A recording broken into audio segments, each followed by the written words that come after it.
Good morning, everybody. Good morning. Welcome back to the Two Dumb Yinzers. This is episode 188.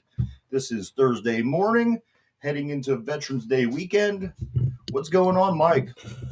Well, if I knew how to use my headset, I'd be doing great. I'm having a great day. Yeah, I can tell you were tripping over your own 2 feet trying to get on today. A lot of issues going on over there, but I see you have it all together now. Your puppet has a halo. You seem to have everything together. You're ready to go. He does have a halo. I have new lighting on me today. I'm feeling good. Yeah, it looks good, man. I'm feeling good. I'm looking good. Finally, some things looking good around here. We got the Pittsburgh Penguins, Mike. The Penguins. They get back into the win column yesterday after a 7-game losing streak. And what better team to do it against than the Washington Capitals? Right? I love it. Like you said, big rival, probably the biggest rival that we have outside of Philadelphia, and it's nice to beat them, and especially beat Ovechkin, beat Tom Wilson, beat those bums. In this game, Mike, the after 17 seasons of Crosby and Crosby and Ovechkin playing in the league at the same time, their point total was deadlock, a tie, going into the game last night. Ovechkin gets no points. Crosby gets an assist. Crosby now leads Ovechkin once again in all-time points. I love it. And you have to figure Crosby lost almost a season due to the concussions, and the big ones were done by the Capitals. Yeah. Being illegally hit in the head, no suspensions, no nothing taken care of. So it's nice to see that, Sid has finally, took over the lead in points, where he should be. If he would have been healthy this whole time, oh God, he'd be blowing them away. Yeah. Like, isn't Crosby's almost like a point in game player. Right. Which is insane. But yeah, so that's true. But we did, Mike, in the 4-1 win that it puts us at 5-6-2. We have 12 points in the division, and we're just behind the Washington Capitals, who are 6-7-2, who have 14 points. So I mean, if we do plan to have any kind of run at all, maybe try to come back, get up in the division a little bit. This is a good start, man. It is a good start, and I just looked it up. Crosby's 1.27 points per game. Yeah, and it is we have to beat the people in our conference or our division and division rival. Nice to get a point. They are ahead of us in the standings ever so slightly. And it's cool because as much scoring as that you see Ovechkin doing over the years, and a lot of it's goals, where Crosby he has a lot of assists. Mm-hmm. But it's crazy because all you hear is just how Ovechkin's this gunner. He scores all these goals, and you're constantly seeing him rip goals from that same spot. Yeah. It's wild. It's wild to look at this point right now in their career after 17 seasons of playing in the league together. Crosby is up by literally 1 point. It's insane because you figure Ovechkin's probably going to end up breaking Gretzky's goal scoring record, which is wild. No one ever thought that would go down, especially the way how tight defenses are played now. Yeah, that he's going to end up breaking his goal scoring record, and he's still not going to, and probably end up with fewer points than Crosby. Right. Which is nuts. And, and one thing he'll never catch Crosby on are gold medals and Stanley Cup victories. That's true. A little bit of bad news from the game last night. We lost a couple defensemen. Yes. Joseph. And how do you pronounce the other fellow's name? Pierre Joseph Alba, or POJ. And Ruta. Yeah, Jan Ruta. PJ, yeah, Jan Ruta. Yeah, we lost both of them last night. Petrie got hurt at one point, too, so we were down to 3 defensemen at one point. I believe Jeff Carter was getting some shifts playing defense. That's wild. That is nuts. Carter back at goalie if we need him. Good. Hey, man. Guy's been in the league for how long? And, he's out there playing defense. Yeah. Hey, he's a player. He's a baller. He brings it, man. Jeff He does, Carter. too. I remember watching him when he was in LA. I thought, wow, this guy's a good hockey player. Yeah. And the first time that I heard that he was coming here, I was pretty excited about that. I thought, wow, Yeah. we got a good hockey player coming. Yeah, and for as old as he is, man, he's not playing that bad. 10 games, 2 goals, 5 assists, 7 points. Yeah, man. Take that. So there you have it. I don't think we get back on the ice till tomorrow. But if you do still want to watch some sports tonight, you have Thursday night football. Thursday night football tonight, Mike. The Falcons at the Panthers. You're going to strip the Steelers and the Bengals from their primetime game. Yet you're going to let the Carolina Panthers continue to play on primetime. Well, it's not like it's the only bad thing about Thursday night games. You can't flex those. Yeah, right. You wish you could because, oh man, like the 4-5 Atlanta Falcons. I think they're the AFC South leading. I believe they are too. At 4-5. Yeah. At 4-5. I love divisions like that. Right? It's like, are they really that bad? Are they that good? Right. Yeah. Yeah, so that game will be 8:15 tonight. Check that out. I do believe the game's on Thursday. They are on what, Mike? They're on Amazon Prime. So don't forget that, people. I'm sorry. The Atlanta Falcons are in second place. They lost the tiebreaker to Tampa Bay. Holy shit. It's like 4-5, 4-5, 3-6, 2-7. That's the competitive division. I want to talk about, Mike. I want to talk about another team from the NFC, from another division. The 7-1 Vikings, okay? Mm-hmm. I'm just going to go down. I want to go down. This is a team that some people, I don't know. I don't know what to make of the Vikings, but let me give you a little rundown of what they've done so far. Okay. And this might help us decide and understand a little bit more what we have with this team from Minnesota. So in week 1, they beat the Packers, who obviously aren't the good team, the good Packers that we're used to seeing. So they beat the Packers in week 1. Week 2, they lost to the Eagles. Yep. They lost to the Eagles. That was a Kirk Cousins primetime game. Number 3, they beat the Detroit Lions. It was pretty bad. I had a little bit higher expectations of them this year. 4th game, they beat the Saints, where they needed a double doink missed field goal to beat Andy Dalton. Yeah. The game against the Bears, beat the Bears by 7 before Justin Fields decided that he was going to play football this year. Mm-hmm. The Dolphins game, they beat the Dolphins' third-string quarterback after Tua went down with his injury. Following game, they beat the Cardinals the day after Call of Duty came out. we all know Kyler Murray was playing that, not watching game film. And finally, they needed the final 2. They came down to 2 minutes to beat the Commanders by 3 points. Mm-hmm. So anybody, if you really want to look deep into what this Vikings team, and the reason I brought that up is because they are 7-1, and people are bringing their names up halfway through the season. Now that we're starting to look down the road, starting to consider playoff positions and look at serious contenders and whatnot. I just wanted to kind of throw that out there. The Vikings, they're going to be one of these teams that they're probably going to end out, 12-5, 11-6, something like that. Mm-hmm. And they're going to be an early exit from the playoffs. And if anybody wonders why, just go back and look at their schedule. They are they're a pretty soft 7-1. They're almost like the Steelers 11-0 team 2 seasons ago. That's what it reminds me of. If this team gets in, they will get into the playoffs. But once they get into the playoffs, I think it's going to be a short stay for them. Because look, they have the Bills coming up next. The Bills are going to be without Josh Allen. Yeah. So they get lucky there. The Cowboys is going to be their biggest test. Cowboys have pretty good defense down there. But after that, really don't play anyone good. You got New England. Then you got the Jets, who have been surprising people. I'm liking the Jets a lot, man. They got the Lions again, then the Colts, and they got the Giants, who are surprising people. Yeah. Then they finish off with the Packers and the Bears. They have what, 1, 2, 3 division games in there. Division games are always tough, close, but man, outside of really the Cowboys, possibly the Jets and the Giants, they're not playing anyone good. You're right. You can't blame them. They're going to beat you. You have to beat the people in front of you, and they are doing that. So I give them. You can't take that away from them.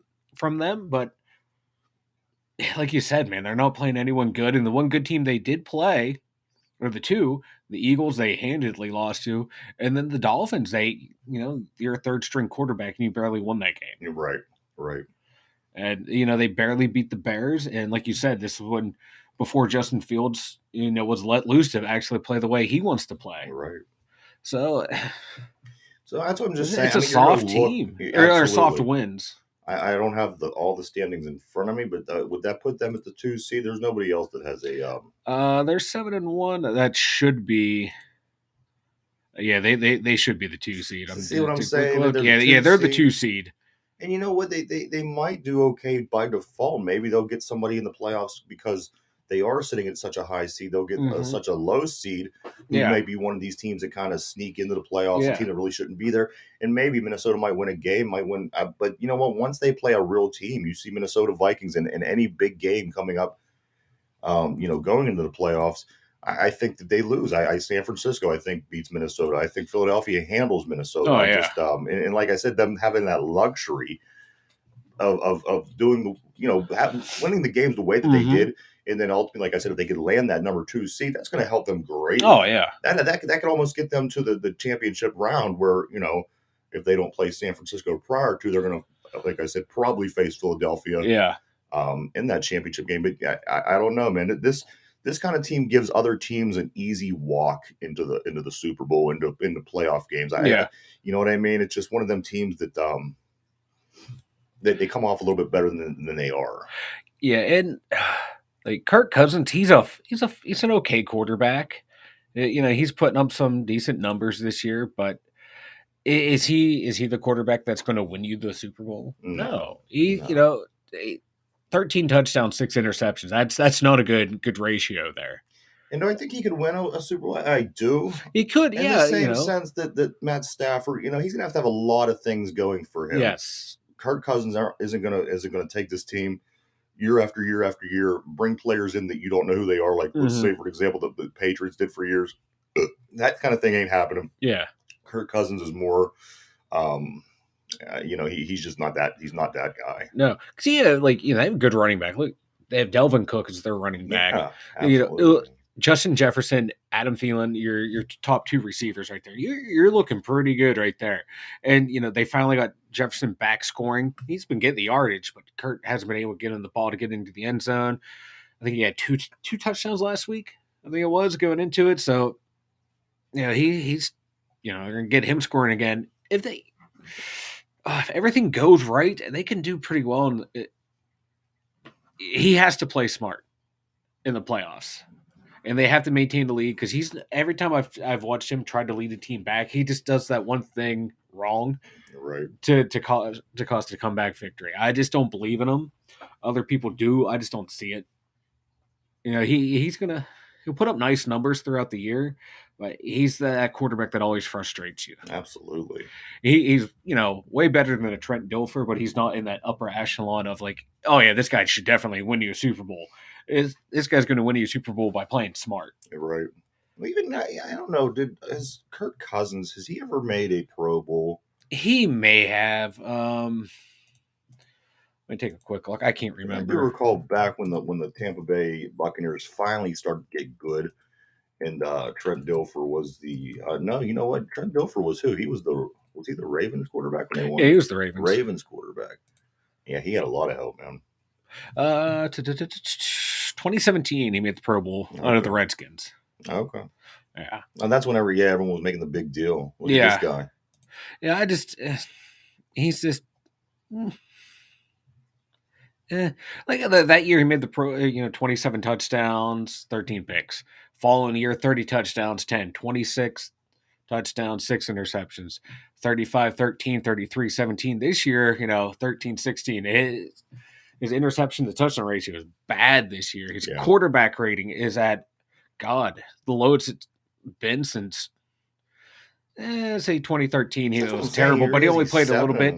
Yeah, and his his play is as bad as it's ever been. Yeah, this is like the worst, like statistically, it's like his worst season ever, and it's still not that bad. Yeah, but he is what he is. He put up. He has a couple 4,000 yard. Wow, 1, 2, 3, 4, 5, 6, 7. Yeah, 6 4,000 yard passing seasons, but that's becoming standard anymore. Yeah, I'm for beginning to for think for that the NFL. So I he had his little brother hack the computers to make that. You know what? I cannot recall him he's having just so seven, underwhelming. four. Yeah, you're right, right. He's just under, he 34,000 yards total, 263 touchdowns, 97 interceptions. Career overall is not bad, but he, he just don't Yeah, he just does not scare you going into no, a game. Whereas, from this era when Ben was in his prime, Brady, Rodgers, Breeze, the Manning brothers, those guys kind of scared you going into a game. absolutely. You're Like kind of Lamar looking Jackson scares you forward. going in. Justin Herbert, You're Tua. you're This guy looking does not scare forward you. to going into games against Cousins. If I'm going into a game against Minnesota, I'm thinking, okay, we could handle Cousins. He Mhm. just doesn't. He doesn't, like you said, strike that fear into you No, at all. he's gonna dink and dunk you, and then wait for the big play over the top that's open. And he just does not strike the fear into you. No. He does, for like the numbers that he's put up throughout his career. He just does not. It doesn't scare you because he's. I don't know. Could it be the yeah, the Matt Stafford type thing, stuck in bad teams, in bad situations, get that one Super Bowl win or a nice little playoff run, and people tend to look at you differently. Right. Like he's going to need to put, if he puts together a nice little playoff run, gets him to the NFC Championship game, and they lose, but it's a close game. Like, okay, people might take a look at him differently. I'm getting bored. I'm getting bored of this NFC talk. Let's jump back over to the AFC, man. The Steelers signed kicker yesterday, Matthew Wright from the Chiefs practice squad. Yes. What's this telling me? What's this telling us, Mike, about Boz's toe? What's going Boss on, is man? probably going to have to go into the IR because this kicker, we signed him off the practice squad. We have to keep him for 3 weeks. That's telling you Boz's injury is probably more significant than being let on because it was a groin injury. And God, Pittsburgh athletes in their groins, Yager, Jerome Bettis, now Boz. It's going to take a while for that probably to heal. Oh, Boz. I mean, Bettis. Remember, he would just get a shot every game. He would just have Yeah. him shoot him full of whatever. He couldn't fill his midsection until the game was over. Yeah. Maybe Boz should get something like that. Well, it's a lot different mechanics than for the kicker. What's this guy? I mean, who is this? Michael Wright. Was he on the Matthew Wright? Was he on our roster before at some point? God. I Do just we know he was anything on about there. him? Is he is he good? Is he we Well, I'm pulling him up rely on real him? quick here. Let's see. Who is this guy? Who is this guy? Oh, let's see. He 87%, 87.5% field goal percentage. Let's see, not bad. 28 of 32 on career field goals. 28 out of 30 on extra points. So he's not a bad kicker, not a great kicker. Yeah. He's, Hopefully get us by. Hopefully Boz's groin gets better than I than just later. I do, Mike. We do have something encouraging. We do have encouraging news. The Steelers haven't lost a game after a bye week since 2016. yes. And the second part of this is the Steelers are 11-4 after a bye week under Mike Tomlin. So yeah, and I was reading online. People are like, "Oh, we know Tomlin. He can't win after a bye." Like you look at his record, you're like, "Yeah, he can." yeah, 11-4. I don't understand. The kicker, this dude kicked on the team in 2020. I thought his name. I was like, familiar. yeah, me too. I was like, wait a sec. I totally forgot we had him for 3 games. Yeah, And he was a perfect 4 for 4 on field goals. Yeah. And 7 for 7 on extra points. How about that? I'm sure he'll find his way to miss an extra point this week. Yes, to screw us over. Steven Sims, Mike. Steven Sims was talking about, of course, our new slot receiver going to get a lot more playing time after the Chase Claypool trade to the Bears. He was talking a little bit. He was talking about where he recalls a coach telling him that he would never be anything. Can you imagine that? Steven Sims returning a touchdown or almost a touchdown on a kickoff return, just blowing through people looking the way he did. Now he's getting that opportunity to work his way into the offense. I like these kind of stories because you know what? These guys, they do such a great job at shoving this shit in people's faces. Yes. That told them they weren't going to be anything. You're not going to be anything. And here you are. You are a Pittsburgh Steeler getting ready to step into a starting role and hopefully being able to turn this team around. I am a big Steven Sims fan. And I hope that this guy, he's able to play a big part in helping this team do what it's going to do next. Me too. It's like I said the other day, if it pans out from that returner coming in to be the slot receiver we all want him to be, oh, it's gonna be great. Yeah, And I think he has the potential. You see it every time he gets the ball in his hands. He's not afraid to run into contact. He's not afraid to try and make a play, and he doesn't make that stupid play. right. You very rarely see him run backwards on that kick return. Right. I think at one time he tried to reverse field and got caught.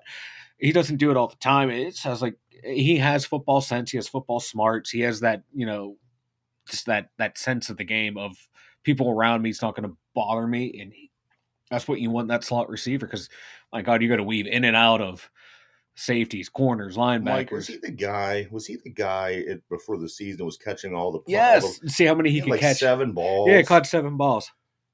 I like him a lot. I like it. Yeah. I mean, he's kind of he's one of these undersized, really fast guys. Mhm. And you need one of them. I mean, Yeah, I'm excited to see him. he was kind of what our Calvin Austin III was supposed to be this year. That's what I was thinking a lot. Like the way this guy plays. But hopefully this fella could get in and earn his spot and be a big part of this team. Me too. I'm excited. I can't wait. Let's see him get out there and actually be able to play the whole game, not just come in and down in distance situation where people know, okay, he's probably going to throw the ball to him, get him out there on first, second, and third downs and see what he can do. Yeah, absolutely, man. Something new, a new shiny toy for the offense. Shiny toy. The Taysom Hill, Mike, he has more 100-yard games than Najee Harris. I think Najee Harris, whoever runs the ball today, I think, or this week, has a big game. I do. I think, like I was saying a little bit yesterday or the day before, I think things are going to start getting a little bit better for us here moving forward and starting this week. I think the running game is going to pick up. Do I think that we're going to run for 197 yards? No, I do not. But I do believe that whoever is toting the rock will have a pretty productive day. Like speaking of rushing, like you just said, Taysom Hill has more 100-yard games than Najee. Justin Fields has more 20-yard rushes than the Steelers. Oh, everybody. We don't we don't have any. No. I saw that. He's like in double digits, and we can't even get one. The Bears quarterback has more, has plenty more 20-yard runs than the Steelers team, who has none. So hopefully, one of our running backs can get it going this game. That's what tells me this is a disaster this season. And, we can sit here and point fingers, and we've been doing a very good job here in Pittsburgh of doing that lately.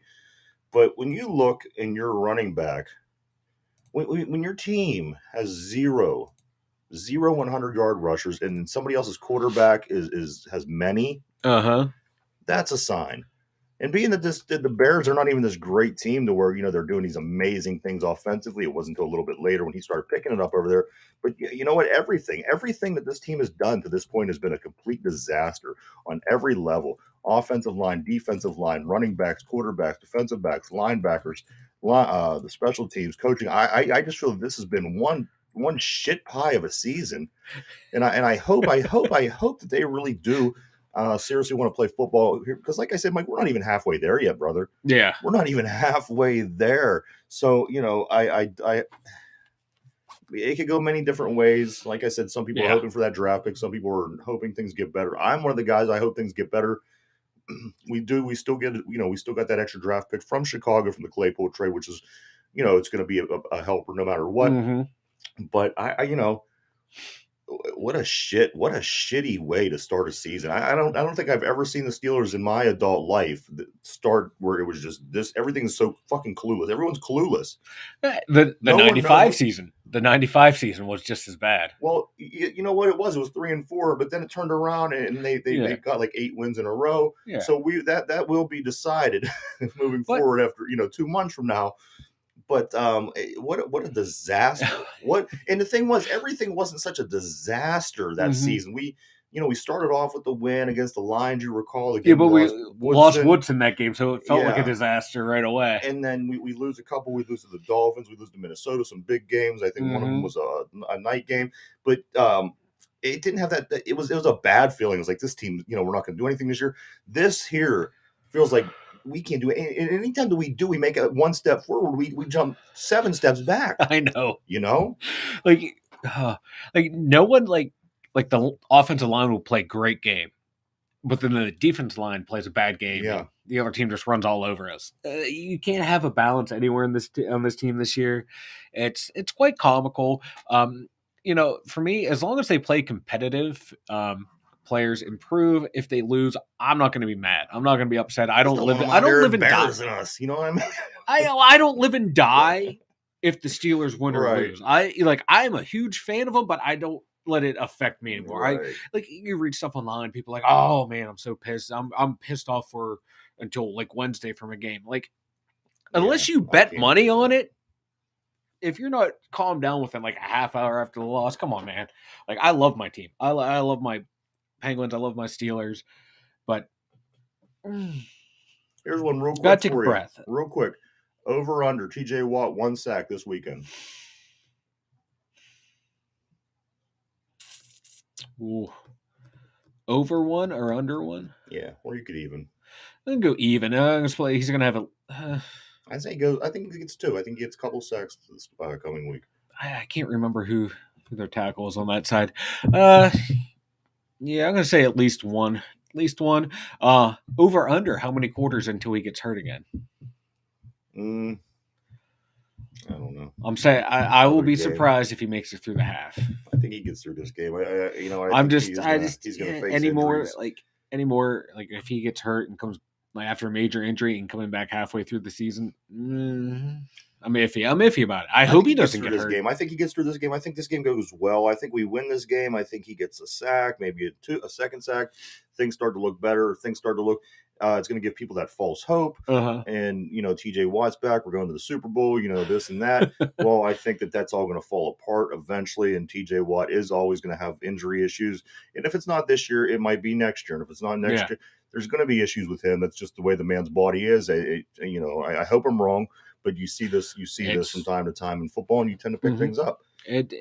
For guys built like him, he's just going to be injury prone his whole entire career. Right. It is what it is. You're gonna have to work around it. But I can't wait until like the Steelers win a couple games, and fans start bitching because they're losing the draft pick. Right. Like, you're bitching that they were losing. Now you're bitching that they're winning. Like, the worst case scenario is be mediocre. Is be in the middle. That's going to be the worst case scenario, and that's what we're going to do. Here's the thing. Best case scenario is you lose out or you lose a lot of games. You get that high pick. Another good scenario, you win out, sneak into the playoffs, and make something happen. The worst case scenario is what's going to happen. It's going to be exactly in the middle. We're going to lose just enough. We're going to win just enough to put ourselves right out of the spot that we want to be in for the draft pick that we want, and we're not going to make the playoffs. Blah blah blah.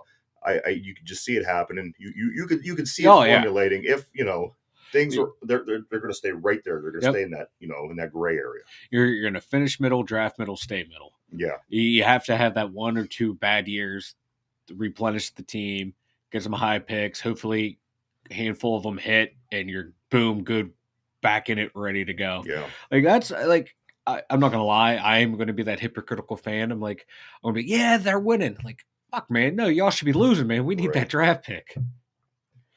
But the people there, they don't look at that. They look at the here and the now. Right. Which for me, I hate when people say, "Oh, Tomlin needs to look at the bigger picture." No, the bigger picture is the game in front of me at the end of the season, not the off season. That's what the GM needs to start planning for. Contingencies. Okay, if we have a good season, a middling season, or a bad season, the coaches need to focus on this season. The players they have now, get them to improve, win the games that you can. That's what you're supposed to do. You're a professional. You're not going to worry about next season. You have to worry about the game in front of you, the opponent in front of you. Let the front office worry about next season, the off season for now. I tell you what, we were talking a little bit about some draft picks, maybe getting a high draft pick. One area that we're not going to go after, especially in a high round, is a linebacker. Mike, the top 5 linebackers. I just wanted to touch this with you because a couple interesting things that I found. We were talking about the Iowa Hawkeyes team a couple weeks back. We were talking Penn State, Big Ten, excuse me. Iowa has 2. They have 2 top linebackers going into this year's draft. I'm going to give you the top five overall. The top five overall linebackers in this Mm-hmm. year's draft. Ivan Pace Jr. out of Cincinnati. They rank him at a 92-4. Tommy Eichenberg out of Mm-hmm. Ohio State. We know him. 89.1. Number three, Jack Campbell. Jack Campbell, one of the linebackers out of Iowa. Now you're going to notice the trend here. There's a lot of good linebackers coming out of the Big Ten. Yeah. Third one, Dennis out of Pitt is number four. I'm sorry, the fourth best linebacker at 86.1, and then Seth Benson, the other Iowa linebacker, at 85.9, rounding out the top five. Usually, Penn State would be a team that you would expect to see Yeah. linebackers in this position. But I tell you what, coming out of the Big Ten Conference, you got two linebackers from Iowa. You got the fellow from Ohio State. Mm-hmm. So if you're looking for some linebackers going in the next season, there's some good picks out there for you. There are, but I think if the Steelers take a linebacker, it should be a third, fourth round Yeah. Oh, range yeah. to find a backup for that can play both sides for Watt and Highsmith. Get someone who can bounce back and forth. Yeah. That's where we got Highsmith, but I don't want to see us take a linebacker in the first round again right now. No. I That's don't. such a Pittsburgh thing to do. Yeah, I don't want to see. And I hope that changes Yeah. now with Omar Khan, because I don't think we could afford to take a linebacker Yeah. because it's our first pick. We have so many other things right now that we need. Yeah, I'm looking at people like looking right now at the draft board, just so I have the names right. Like Jalen Carter, defensive interior D tackle Yeah. from Georgia. Brian Breesy, interior D lineman from Clemson. One of the best tackles, Peter Skoronski from Northwestern. Easy for me to say. Like I'm looking at those type. You know, you strengthen that D line and that O line. That's where you look when you want guys in those positions. I go to the Big Ten. Yeah. When I want defensive linemen, when I want linebackers, I go to the Big Ten. You know, a lot of times you look for your big name skill players. You go, to the SEC, Mhm. whatever. But when you're looking for those guys down the trenches, linebackers, it's going to be inside. You want to go Big Ten. It's just it is what it is, right? For the most part, like if you like people like CJ Mosley though, when he was at Bama, he was a no-brainer first pick. Right. But like your Ohio States, your Penn States, historically produced damn good linebackers. Absolutely, man. I just want the. Oh, if we take a linebacker in the first two rounds, I'm gonna flip. I'm gonna flip. I don't think we will. And I don't want any edge rushers. We don't need edge rushers. We need picks, run stoppers and run blockers, pass blockers. 3 picks in the first 2 rounds, and none of them better be a linebacker. None of them better be a linebacker, wide receiver, tight end, running back. They all better be cornerback. I want a cornerback. I want a D lineman and an offensive lineman. That's or if you what I go need with 2 those D 3 line, picks. 2 O line and a D line, 2 D line and an O line, something along those lines. Yeah, you got to go out and get the best of those three positions. You have at those to, yeah. points. I mean, you're getting 3 picks in the first 2 rounds.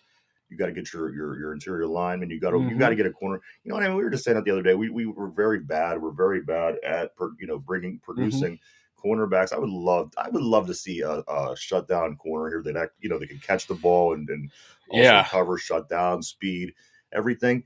Boy, would that be so much fun? Like I said, look like we were mentioning Joe Hayden. Joe Hayden was one of them guys.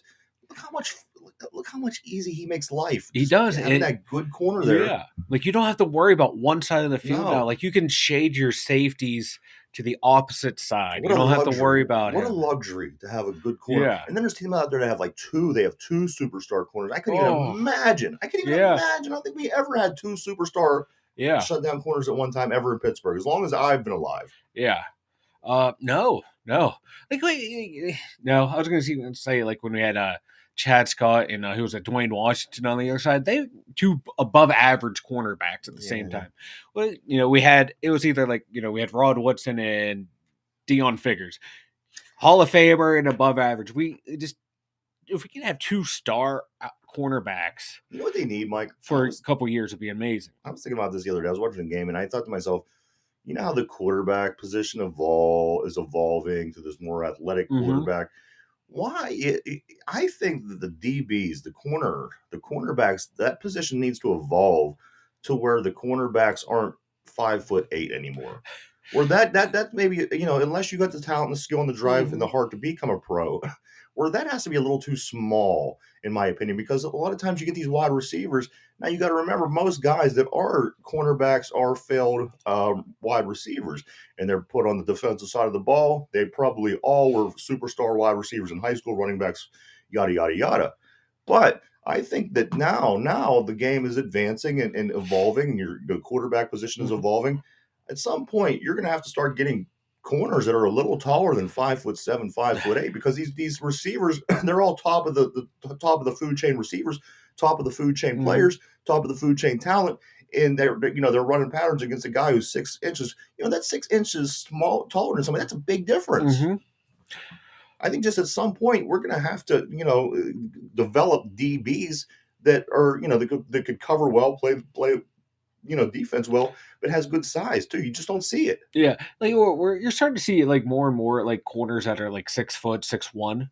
Even like 5'11" is like still considered tall for a corner. But you're starting to see more like the 6 foot, 6'1". Every once in a while, you can find like a 6'2", 6'3" you know, That's what I like. corner. Which, but you have to be that physical freak to because you got to go from the back pedal and turn your hips quick. So those shorter legs help with all that. So you have to be, a physical freak to I be want a a tall 6'5" corner. cornerback. That would be amazing. Who can cover the shifty slot Yeah, receiver? right. Just drape all over him. Yes. Well, yeah, like taller corners are they're a rare breed to find a good one, but when they are good, man, they're shut down corners, Yeah. man. When they're that big, I love them. A little one more story I have, Mike, in sports before we move forward. Did you see this? Vander Kane's injury. He's out 3 to 4 months after his wrist is cut by a skate. Oh, Yeah, I guess Connor McDavid said something along the lines. As soon as it happened, he said you could just feel the energy, everything in that building, just right out the yeah, window. yeah. Can you imagine? I didn't see it. Thank goodness. I don't want to see it. But to get sliced by a skate, especially on your wrist, where you Oh, got yeah. to, that'd be God, terrible. So yeah. Because if you go across, that's not. It's bad. yeah, yeah, But it's still not like the worst. If it went down, it'd been even worse. That's like, if you're gonna trying to unalive yourself, you go down, and that's the best result for that. So it's just scary either way, no matter how he got cut. Hopefully, I'm hoping best case scenario just went straight across. That's apparently easier to fix and heal. yeah. But That's oh god, that's like I remember like God years ago the dude who got the skate in the neck. mm, Same thing. That stuff is scary. Like bad enough when you hit a vein. Imagine you hit an artery mm. going through it there. Oh You God, don't want to see it happen to anybody. I no, mean, geez, man, uh-uh. sports you develop these hatred toward people and toward fans and toward players, but you know what? You never want to see anybody having to deal with this because at the end of the day, we're just fucking people, and fuck, that sucks, man. Yeah, that's oh. um, I don't know, Mike. What do you say? Perhaps we do a little email. Man, motherfucker, let's Yeah, do we got this. some. We got some here. We could go over some email, Mike. I'm loving it. I want it. Um, let's see. Heath, Peace. Mike. Heath says, I agree with Ryan. I think the Steelers are going to have a better second half of the season. I think that, you know what, it's almost going to be hard not to. To be Is this your honest with right? you, I just like I said, what a fucking disaster. What a shit pie. This first half of the season. I think just by default it's going to get better. I Yeah. think that you have to eventually be able to throw a couple of touchdowns. You have to eventually be able to score a few more points. I think that you have to be able to do these things. And the thing is, I keep saying over like a broken record that the competition, the level of competition is considerably lower than what we've played in the first half of the season. So I think just by that, I think the Steelers Yeah. will play better. I think their run game will come along a little bit more. I think the line will block better. I think it's going to get better. Just relax, guys. I think that this one's going to be fun. I have a feeling, Mike. I have a feeling this week is going to be a fun one. I hope you're right. I hope you're right. I need a Steelers win in my life. Absolutely, and you're right. Don't we? Remember when we beat the goat, the Buccaneers? It Yeah. was one game you barely win, but you know how good you felt. It's like, good. We need a So fucking win around here. we Pittsburgh needs a beat that win, bastard. and here we go. Yeah, right. And and then you got the Penguins breaking their little losing streak. So Mm-hmm. you know what, a Steeler win could go a long way in Pittsburgh this weekend. Oh, we need it. We need it. Um, Elliot says, Mike, please win the football picks this week. Ryan is being a royal pain in the ass. Yes, he is being a royal pain in the ass, and I plan on winning. I'm going to do all the research that I need so I can seal a victory. Real quick, who's going to win the Falcons Panthers game tonight? Falcons. All right, I'll take the Panthers. Okay, here we go. Here we go. Mike, let's see, from Frank. Here we go. Maybe Yins can have a political episode, but put it on pay-per-view in case it turns to blows. It hasn't come to blows yet. Idea. We can create the pay site, Mike, and go all politics. I think we should do like a just a paid channel where to us doing politics. Yeah. I think that would be worth it. It would be worth it. I think it would be a lot of fun just to MF each other. Yeah. For no goddamn reason. We can't have that on the family version. No, we can't. Biff, LMFBO, laugh my fucking balls off, I guess. Probably. LMF, laugh my fucking balls off. Ryan teaching his son about the birds and the bees was classic. I was in tears. That was a good so one. Were we all. That was a good one. That is why my mother will never come on this show. I was just telling Mike yesterday. I have reason to talk to my mother on the air, but I don't think she'll ever be on because of that particular segment. But I'll keep working on her. Yes, you better. I want your mom needs to come on so we can talk about weed with your mom. Yes. 12 bras. Bruh.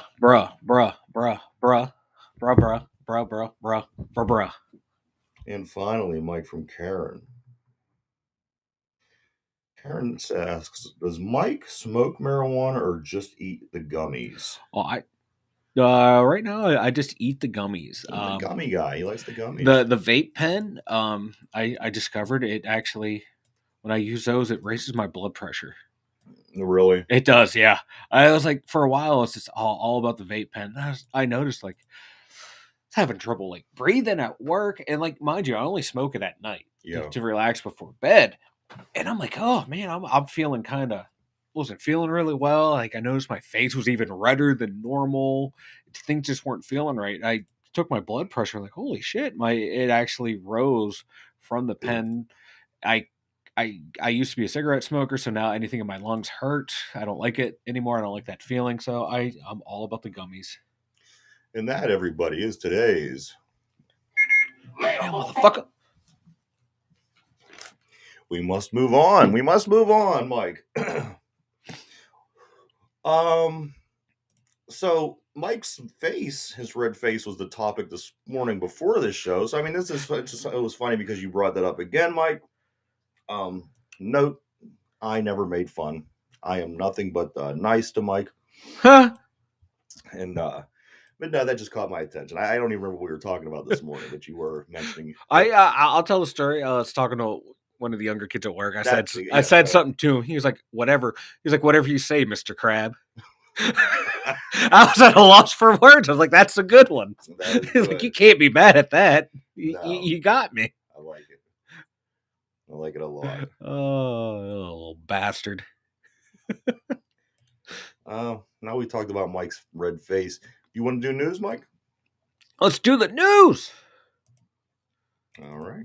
Sounds like it's time to do.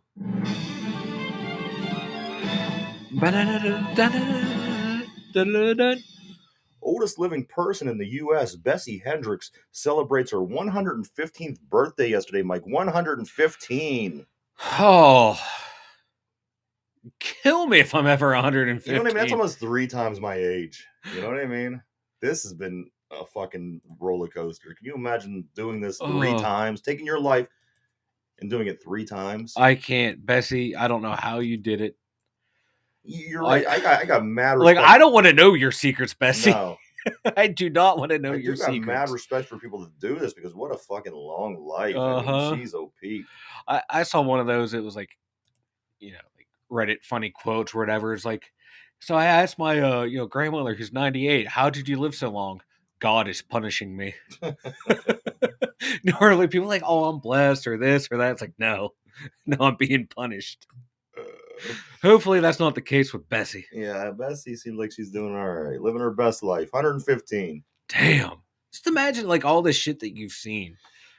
You went from like not knowing what airplanes were to airplanes, man on the moon, like cars and all this shit coming out of That nowhere. fucking green thing we were talking about the other day that can make it across the Atlantic in 45 minutes. You know Yeah. what I mean? You went from seeing not even, people knowing what an airplane was Mm-hmm. to being able to see something that crosses the ocean in 45 minutes. Unbelievable, unbelievable. But you know what? I'll pass. I don't want to see all them things. I barely want to see the things that we see on our, in our little lives. So, Yeah. again, people like Bessie, more power to you. Police detain man after he hurled eggs at King Charles. King Charles and Camilla were getting, I believe they were getting in or out of the vehicle they were being driven around in, and somebody was throwing eggs at the king, and that person was apprehended and taken care of. But there you go, Mike. You get a chance to see royalty. What do you do? You chuck an egg Chuck at a him. fucking egg at him. You know what? You have to at that point. You have to. Yeah. It's not like he tried to, like kill the guy. He just threw an egg at him. Probably one of them, the boys, the ones that denounced their royalty. What's the one? Yeah, I don't remember their names either. I don't know. He's the cool one. Is he the cool one? Yeah. There's a cool one? Yeah, he's the one that, he used to dress up as a Nazi for Halloween parties, but he turned his life around. Then he went and flew combat missions and like attack helicopters or some shit. Oh. Where the hell was he? He should have been protecting the king from getting fucking bombed. Nah, he with was eggs. over in like Afghanistan or Iraq or some shit. Oh. Yeah, he was doing his thing. He was a pilot over there. He was doing this shit. A flying turtle crashes through car's windshield in Georgia, Mike. Was this a crime or was this a game of Mario Kart? Was the turtle shell blue? Because if so, and if I was in the lead and I got hit by that fucking blue turtle in real life, I'm gonna be pissed. Yes. Oh, it probably was some asshole threw a fucking turtle out the goddamn window, or that turtle was like, you know what? I'm just gonna yeet myself. Into traffic. That turtle had enough. That turtle saw the way the world's going. It's like, I'm out. Maybe the turtle seen Hurricane Nicole coming. Mike, Hurricane Nicole weakens to a tropical storm after hitting Florida's east coast. And this is actually, Mike. Actually, hear me out. I'm hearing you out. The first hurricane in November in nearly 40 years. Holy shit! Right? That's wild. Yeah, because I thought we were out of hurricane season. I thought hurricane season was over. This is some bullshit. You know what? Hurricanes in November didn't happen under President Taft. That's all I'm saying. That's all I'm saying. Say what you want about Obama and Trump. They never had a November They never had a hurricane here in nah. Yeah. Here's one, Mike, I think you'll like. Earth's population is to explode to 8 billion. 8 billion by the end of the year, Mike. We're going to be at 8 billion human beings sharing this planet with us by the end of the year. That's like 8 billion too many of us. You seen what we've done to this planet? Yeah, it's not good. It's not good. We're Jesus, man, we're worse than like little parasites. Yeah. But I thought we were already at 8 billion, so I was already ahead. I'm thinking I know, you tend to, when you talk about it, you're like, there's 8 billion people on the planet. You really don't know. Yeah, you're just rounding up at that absolutely. point. 8 billion of us fucking parasites. And only like 2 of us are cool. Like, I'm talking like 2 people overall. Yeah, cool I agree. Out of the 8 billion. Gun hidden in a raw chicken found at the Florida TSA checkpoint, Mike. Somebody stuck a gun in a raw chicken, and this was their plan to get on a flight with a gun. Why are these people all taking? So many people getting caught with these guns, getting on planes. What's going on? Yeah. Are we thwarting possible domestic terrorist situations. I mean, like that's a lot, Mike. I mean, just in the past 6 months where you and I have been talking about these things, time and time again, you see this like over and over. These people trying to get guns, people getting caught with loaded guns, getting on planes. What's going on? People are stupid. Like a lot of people, like, oh, I forgot I had my gun with me. Yeah, how the fuck do you forget you have your gun with you? I forgot I had a raw chicken in my backpack with a gun. My raw chicken in my gun because they're not going to take. Because no, TSA's not going to look suspicious out of raw chicken. Right. They're looking for guns. like that's something so out of place.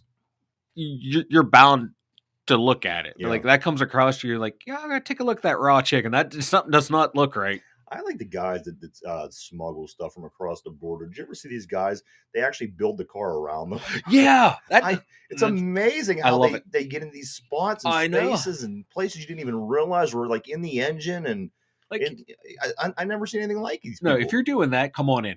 Come on in. Yeah. You're showing more ingenuity than me. Yeah. You're showing... You get paid a lot of money. You're being more industrious than me. You're being a better go-getter than me. So come on in. You're a better person than me. Elon Musk sells $3.95 billion worth of Tesla shares yesterday, Mike, after buying Twitter last week, selling off $4 billion of Tesla. He's got to cover his losses from Twitter. Hey, he's got to pay back the Saudis somehow. Yeah. I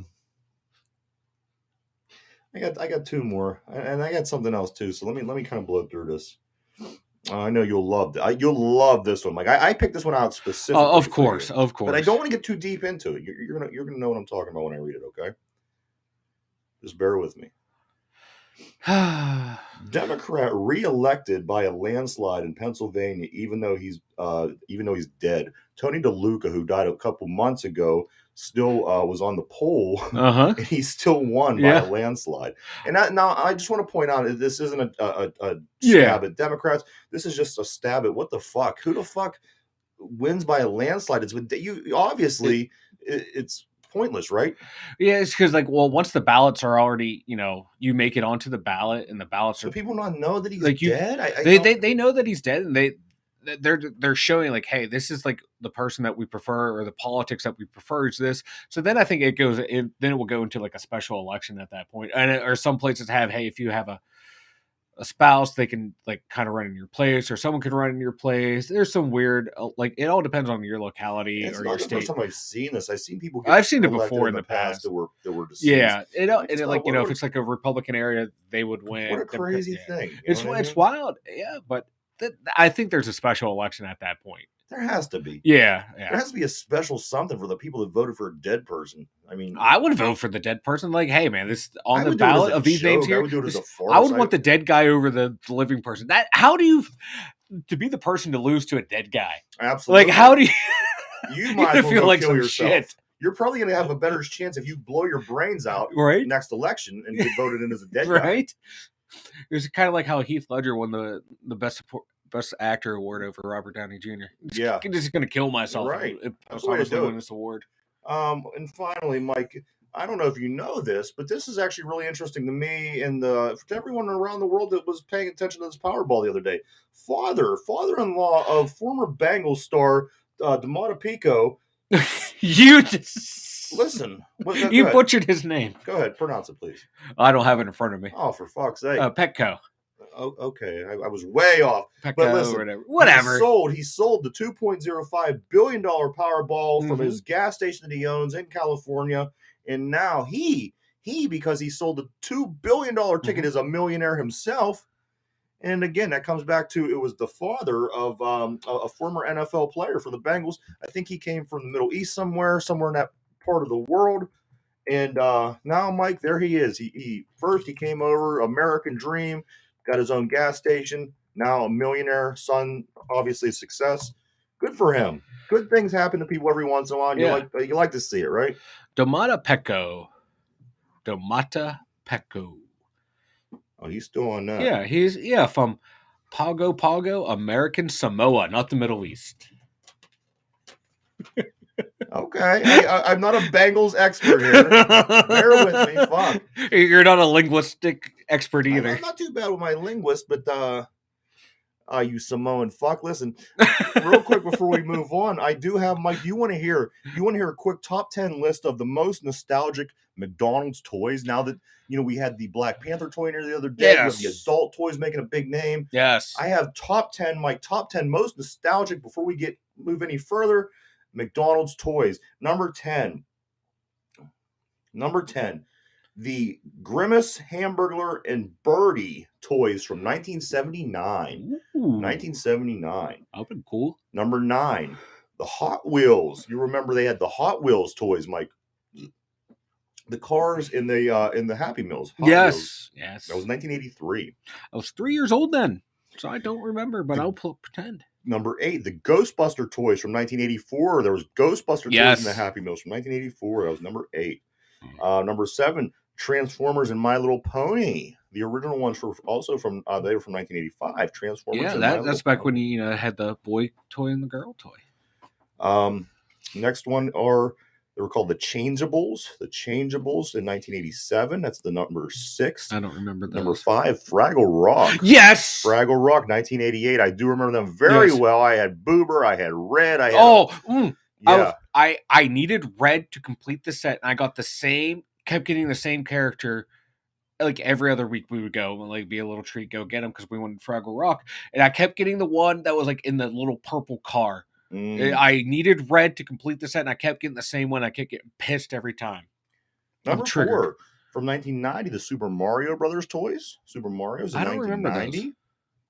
Number 3, from 1995, the Mighty Morphin Power Rangers. Yeah, I aged out at that point. I recall seeing them. I remember what they looked like, but I definitely didn't get any Power Rangers toys. I was never a big Power Rangers. 97 for number 2. 1997. It goes back to with the Teeny Beanie Babies. The Teeny Beanie Babies. I do recall. I remember everyone was trying to get those because Beanie Babies were going to be the wave of the future. That's going to be your financial absolutely. Reward.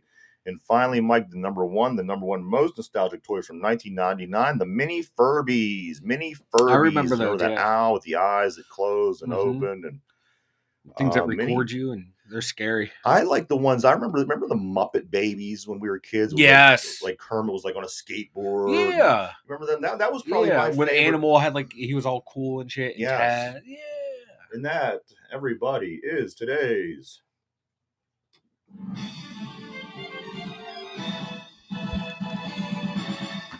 I don't know why I dance like a moron. Mike, would you like to tell everybody about the website today? Yeah, Two Dummy Injures. Head on over there. We have links for everything. If you ever miss a show and you can't remember where we're broadcast, go there and boom, links for everything is there. And that includes Spotify and YouTube. We have links for our email, we do have a link for email. We have a link for our Facebook page. My Twitter account's on there. I think Ryan's Twitter account's on there. I even have Ryan's Instagram on there for the show. There you have it, everybody.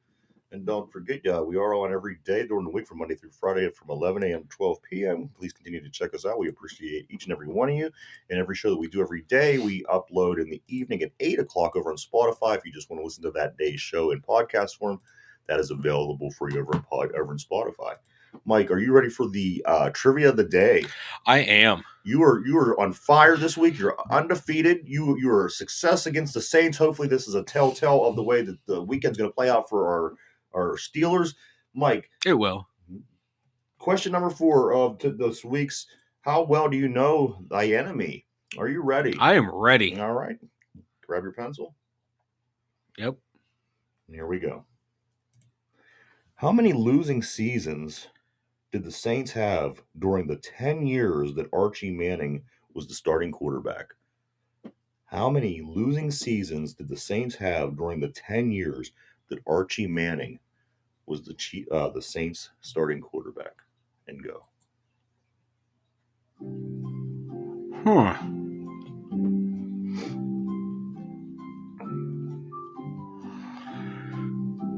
Equals what?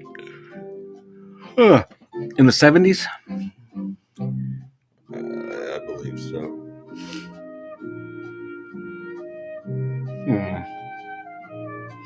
And they weren't good.